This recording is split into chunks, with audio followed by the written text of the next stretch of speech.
வணக்கம் நண்பர்களே. 100 நாள் 100 கதை தொடரில் இன்று 45வது கதை. வாழ்க்கையை வழி நடத்துறது எப்படி அப்படின்னு ஒரு குரு கிட்ட ஒரு சீடன் கேட்டானா. அதுக்கு அந்த குரு சொன்னாராம், நீ உன்னோட அறைய போய் பாரு, அதுவே உனக்கு எல்லா பதிலும் சொல்லும் அப்படின்னு.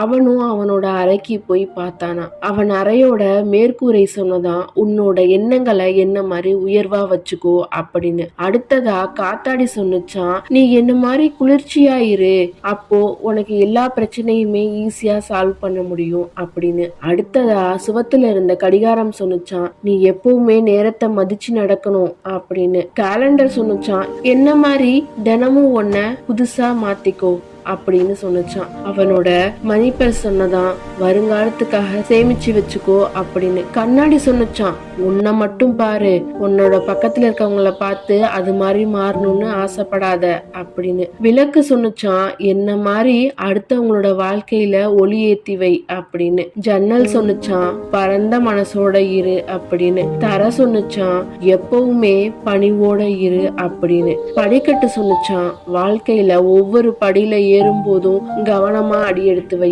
அப்படின்னு. இந்த விஷயங்களை வாழ்க்கையில கடைபிடிச்சாவே போதும், ஒவ்வொரு மனுஷனும் வாழ்க்கையில உயர்ந்த நிலைக்கு வரலாம் அப்படின்னு சொல்லி அந்த குரு அனுப்பிச்சு வச்சாராம். நன்றி. இந்த மாதிரி வாழ்க்கைக்கு தேவையான கதைகளை கேட்கணும்னா நம்மளோட சேனல் தகவல் கார்னர் 360 மறக்காம சப்ஸ்கிரைப் பண்ணிக்கங்க. நன்றி.